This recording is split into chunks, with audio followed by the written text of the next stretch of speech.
Everybody, welcome back to the podcast. We are really fortunate to have from DeltaG, Brian McMahon, who is the Chief Strategy Officer. I've had some people that have reached out with questions about one of the newer studies that came out regarding ketones and EPO production after exercise. And so I had been hitting him up with questions that I had via email. And he was like, hey, if you want to chat about it, let's do it. So, Brian, thank you so much for being here. I really appreciate you taking the time to help to clarify some of the science here for those of us that are really kind of new to the ketone world. Yeah, it's fantastic to be here. It's always great to see you. So thanks for having me. Awesome. So for those that aren't familiar, EPO is obviously, it has a weird name in cycling because athletes were using ways to produce more EPO in an illegal way. And you can look online about more information about what it exactly is, but really more red blood cell production, and EPO is the primary regulator for this. So if you can have more EPO naturally produced after exercise, this is going to be a good thing. Do some more research if you want to go into it. That's beyond kind of the scope of this podcast. But what I want to talk about is athletes in the study, and we'll put a link in if you want to go through and look through it, were given about what equates to about a half a bottle to 3/4 of a bottle, 1 hour and 2 hour post exercise with their normal carb and protein mix. And you can look through when they were sampling all the blood. And in conclusion, the ketone monoester, which is not in every ketone product, and I'll talk about that in a second, but this increased post exercise EPO concentrations. And this is a new study, but this is just one more really exciting thing about ketones. Brian, did I miss anything about that, kind of like the intro of what the study was about that might be important? No, I think, but it was immediately post exercise and then 1 hour mark and then 2 hour mark. So actually Okay. 3 doses. Yeah. Okay, awesome. And then for people who are like, wait a minute, these two guys are wearing DeltaG shirts. Brian works for DeltaG. I'm just a huge fan. If you maybe missed the episode, I started getting into ketones when we were talking about this with athletes in our Discord server. And I unfortunately tried the fake ones that are nothing like a ketone monoester. And I'll link to that video as well, where I go into the science of what's in these different drinks. DeltaG is the gold standard. And if you want the best ketone for athletic performance, the number of people that have tried this on gravel races, road races, it is insane. And then also, it kind of comes up in the study. I take it every morning in a small dose, just 5 grams for mental sharpness, which when I read about this, I was like, okay. It just turned things on. It's incredible. So I think that's really where we're going to see ketones take off in the public. And for most human beings that aren't trying to be an endurance athlete, these small doses are just, it's insane what 5 grams does. What do you guys see from your side of things, Brian? Is that more the market right now, like people getting into it, like the coffee booster that you have, or is it mostly people in the sports world really jumping on? Because I know that you have a ton of triathletes that use this. Yeah. No, it definitely started because it was built as a performance enhancing Mm. food for the military.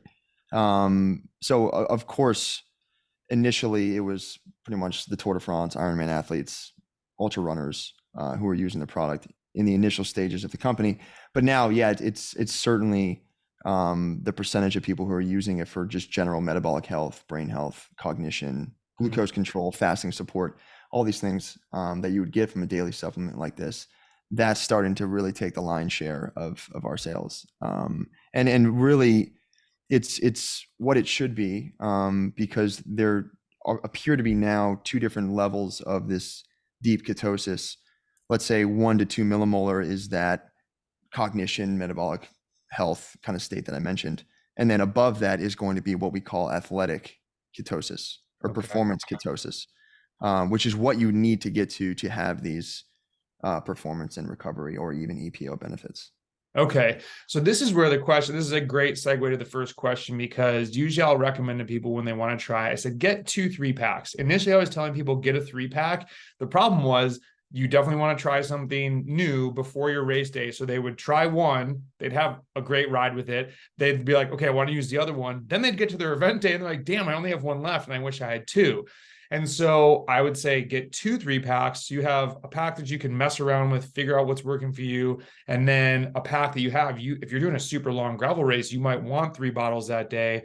But now with the recovery, somebody emailed me and said, okay, so dang, now I really like, how would you break this down? What are you doing? And my first question to Brian was, in the study, they're talking about, taking half to 3/4 of a bottle. It was actually 0.29 grams per 1 kilogram of body weight. So you guys can do your own math on that.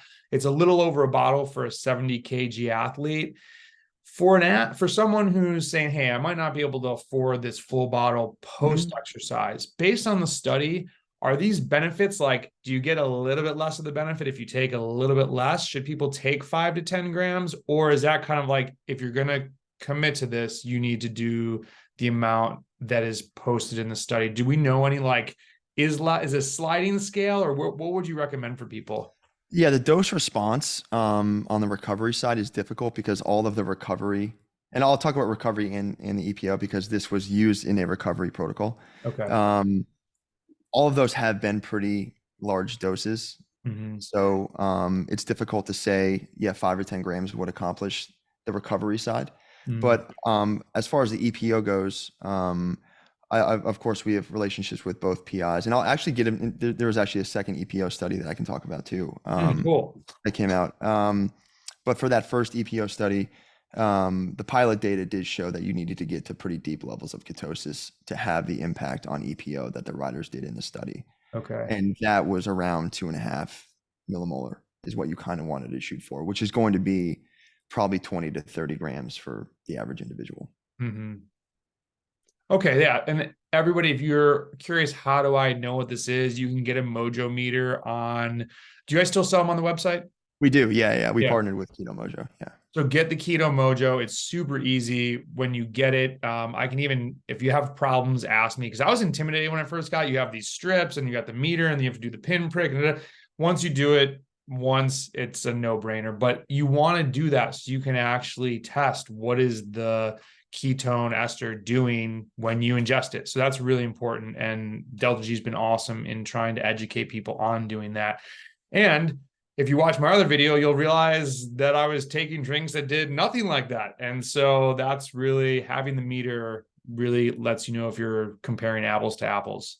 Yeah. And I sorry to interject, but I say this a lot to people when they are taking other products, which you should. If you want to experiment with other products, we fully encourage you to do that. But you have to understand what's the point of taking an exogenous ketone. It's to increase your blood ketones to these ergogenic levels safely and effectively, like full stop. So if they don't do those, then they're not really fulfilling what they promised. And is there anything you can add to the ketone to maybe like bump up that millimolar? For sure. Yeah. So we have some R&D still at Oxford, University of Oxford, which is kind of where it came from. And we do a lot of our own internal testing. And we actually noticed a co-potentiating symbiotic relationship between caffeine and DeltaG. So yeah, when taken together, you actually need less DeltaG to achieve certain levels of ketosis. Okay. So it kind of like accelerates that rise in blood ketones. Any recommendations on like the amount of caffeine? I would say 80 to maybe 150 will equate to maybe point. Again, it depends on how much DeltaG you're taking, but yeah, probably like 1.2 times the amount of millimolar you get usually. So like a cup of coffee is going to increase it. Yeah, for sure. Yeah, which is actually one of the reasons why we launched that Delta Gold product. Okay, awesome. Yeah, that coffee booster. Yeah. I just love those bottles. I get all the tactical the bricks of gold. Like taking it on the bike, but I love the glass bottle. If you guys are taking this at home, get some of the coffee booster. Is the exact same thing as the tactical. It's just you want the plastic if you're riding your bikes. You don't have this glass bottle that you could possibly break on the road. And the gold one though is just, I ripped the label off and just like sits there and it looks really pretty. I love it. So love it. The second question that came in was, is there any hypothesizing on how much does the timing matter? Like how soon after the workout is completed, they were taking it right after, as you said, does the consumption matter? Do they look into this at all? Or is that something down the line? Or what would you guys think? Is there any hypothesis that we could look towards? It probably matters because of how much your body changes right after a workout to like 30 minutes after your workout or an hour after your workout. Okay. But that second EPO study I mentioned, their protocol was actually 30 minutes after they were done and Mm. then 30 minutes before sleep. So, and they noticed actually 25% increase in EPO. So, 30 minute, I would say within the hour is probably the right time to take it. Okay. Um, but yeah, I think, do you want me to just quickly touch on that other Yeah, study go that, for it. Yeah. yeah, so this was really exciting. So we had that study that you mentioned on the 20% increase in EPO. And then a second study came out, I think 3 or 4 months later, out of a group in Belgium who's been doing a lot of ketone monoester work. And they noticed an increase in EPO and angiogenesis, which Okay. is the growth of blood vessels and capillaries. Of course, that's very important to transferring blood into the skeletal muscle. So EPO and angiogenesis. So that was also very, very exciting. And they again was used more of a recovery protocol. Mm. So like I said, they had a full bottle. I think it was 25 grams. It wasn't like zero point 0.3 grams per kilogram. It was just 25 grams across the board. Okay. 30 minutes after the workout, like I said, and then 30 minutes before sleep. I mean, yeah, if you can afford it after, I'm thinking of like the big mega sessions, like if you have a race sim, if you have a big race, like this is, and especially with a race coming up the next day, that's when I would do it. Cause I know everyone's like, I can't do this every weekend. You don't have to do it. You do it when Yeah. you can. Like there's going to be benefit. And I think you nailed it. Take the 20 grams and then wait an hour later. Like if you're used to taking the 5 to 10 gram doses, like another 10 grams later, it's not going to hurt. Yeah. So yeah, that's interesting. I'm going to definitely be trying to mess around with this. The other thing that I needed some education on. So there was a part where it was talking about, and I hope I don't butcher this, serum beta hydroxybutyrate concentrations were higher and glucose concentrations were lower in the ketone group versus the Mhm. control group in the first study. What does this mean in terms of glucose? Why would a glucose concentration be lower? Because I think I was talking to a friend and they're like, wait, is this that thing where if you take too many ketones, it's inhibiting glucose in the blood? Or are we on the right path with something like that? Or can you shine some light on that? No, you're exactly right. I mean, if you take too much ketones or too many Mhm. ketones, it will inhibit glycolysis, which is like the Right. use of glucose, and it'll probably push you into a hypoglycemic state. But as long How as you, much is that about? So someone who's like thinking that, and this, we actually maybe should have said this before.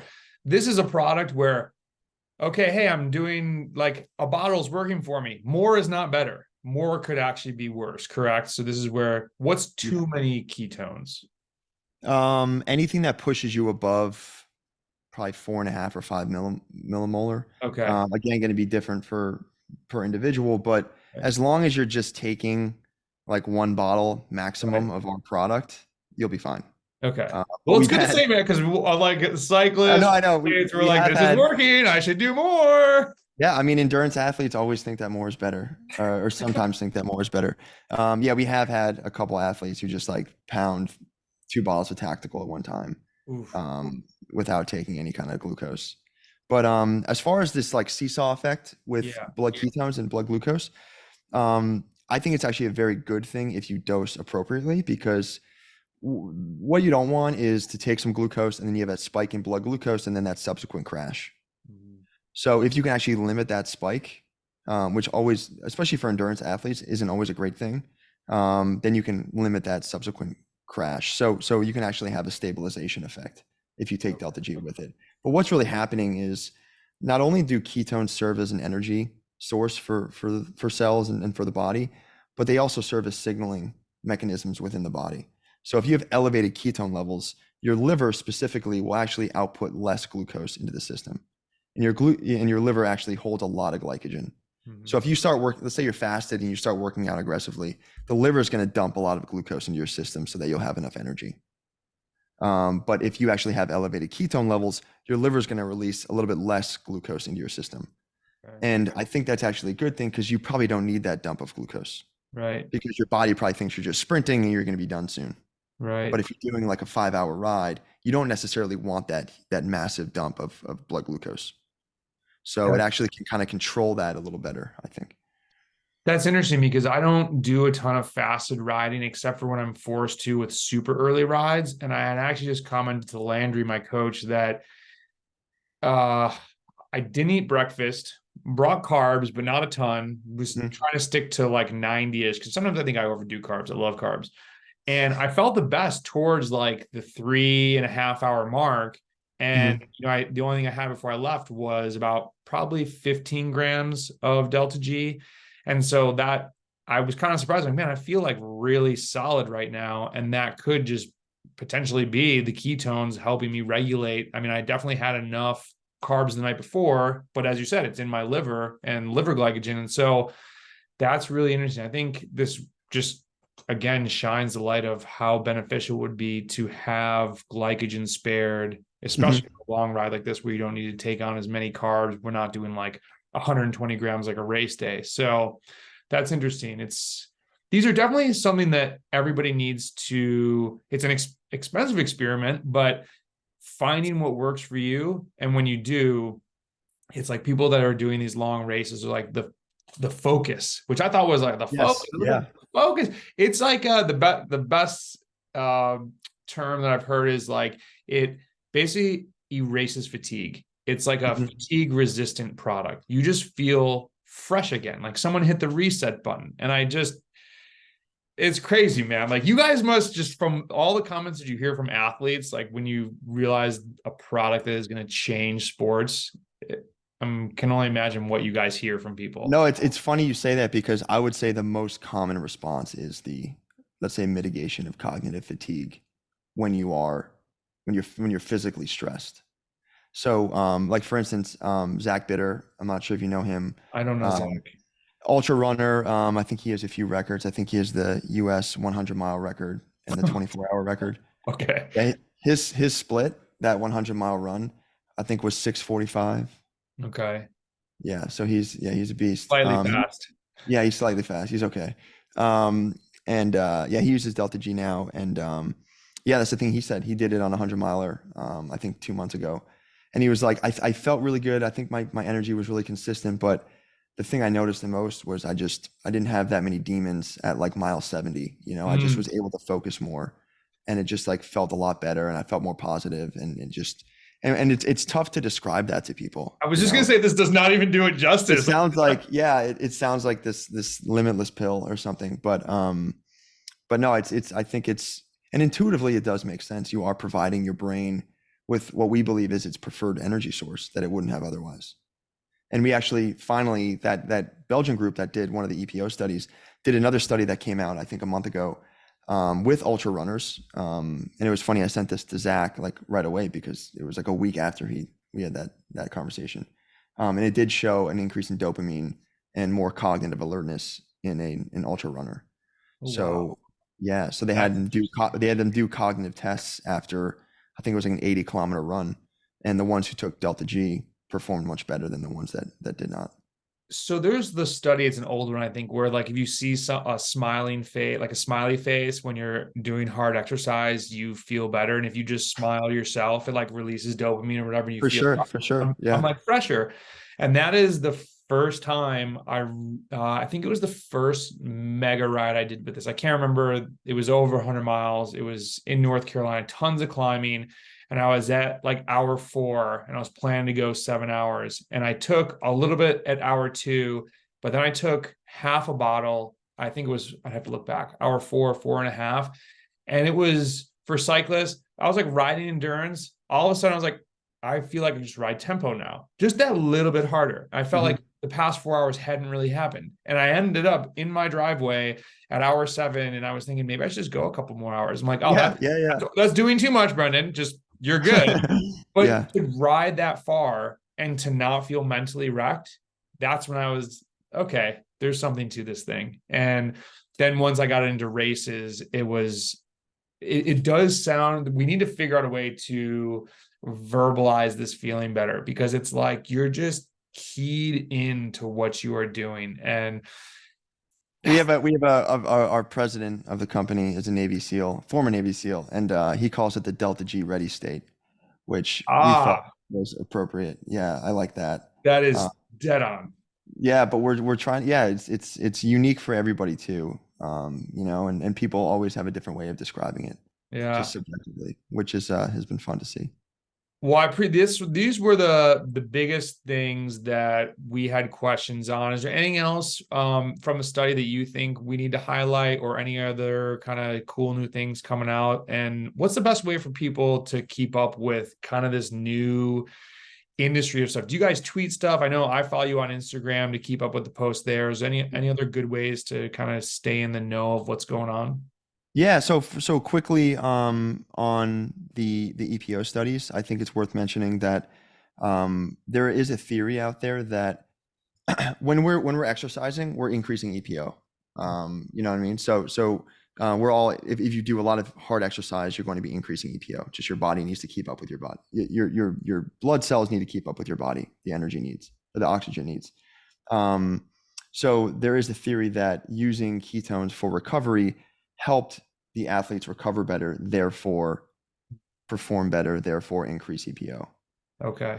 So that's one theory, but I'm not so sure about that because we actually do have a hypoxia study coming out relatively soon that did show increased red blood cell count and red blood flow to the brain outside of any kind of endurance training.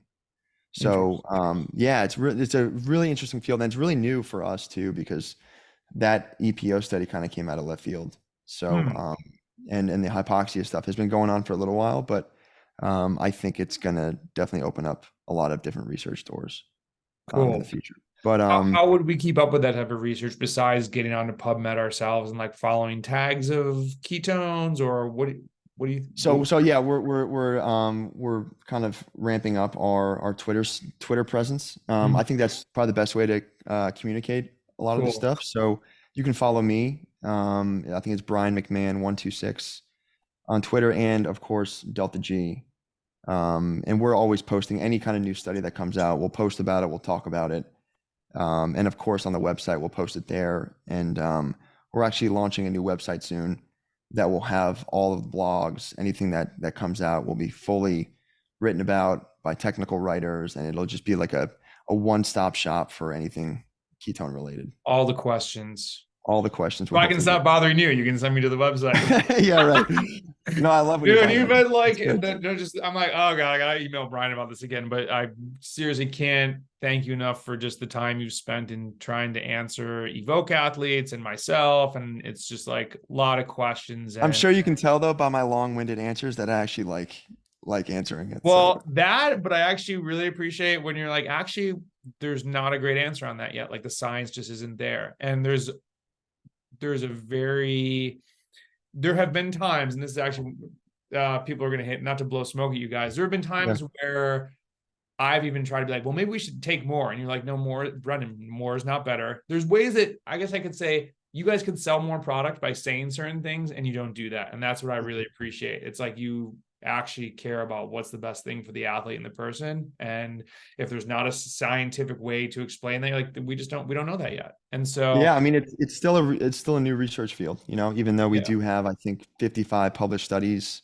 There's a lot ongoing, but I would say the performance side is still a bit debated in the research field, and we're pretty honest about that. I think that may be a function of the difficulty in doing a performance clinical trial, Mm, and really making it super sound where you can actually study outcomes mhm. fairly. But I would say the recovery side is way less debated now, and I Mm. think that's probably the hottest field. And I would say that uh, now it's got to be 100% of the Tour de France teams are using ketones. Wow. Um, yeah, but I would say that probably 50 to 60% are using them for performance. Okay. So all of them are using it for recovery, and probably 50 to 60% I would say are using it for performance. Wow. That's wild. Yeah. Yeah. So it's funny whenever anybody says to me, which is fair, that there's not a ton of clear scientific data to back up the performance benefits, which is relatively fair. you kind of can just point at the Tour de France a little bit. Like they are on the cutting edge of all this stuff and they're spending a lot of money on it. So there must be something there. And of course we work closely with them. But there's something there, and I think we just have to figure out a way to get that across to people to make it feasible for them to use. There is a podcast called Inside Exercise, and I caught an episode with a guy, Andy Coggan, who's big in the cycling world. He was big into helping put out a lot of the information on how to use power meters to get faster. And he's a PhD. He's, I believe, an exercise physiologist. And I just posted a video that he was on Inside Exercise, and he is a man of the science. And he is saying that the best predictor of performance is performance itself. And he said, everyone thinks that these lab studies and that science is the number one thing to go to. And he goes, I'm here to tell you, it's actually performance. And, and now we're in this age, and I don't know when it started, but it's like, well, I'll be in a forum talking about different types of intervals or workouts. Like, well, where's the study to prove that? I'm like, the study to prove that? You think they have a study on everyone who went out and did a 2-hour ride? Yeah. Yeah. I'm like, did you get faster? Like it's so performance matters. And I think you nailed it. Like when the Tour de France teams who have how many coaches and nutritionists and everybody looking over what they put in their body, if they're using it, there's a reason why. The science has to catch up sometimes. It's like, so yeah, I'm more in, hey, is it working for me? Am I getting better from it? So then the science will come for sure down the road. For sure. And yeah, and sorry to keep you, but there is this one other study that came out kind of recently, and it used DeltaG, and it was taking a decent amount of it for a 20-minute time trial, just immediate 20-minute go. And it didn't show any performance benefits in this specific trial. Okay. And so of course, and the Washington Post picked it up, and all these other people picked it up, saying all these Tour de France teams are wasting all their money. This study shows that ketones don't work.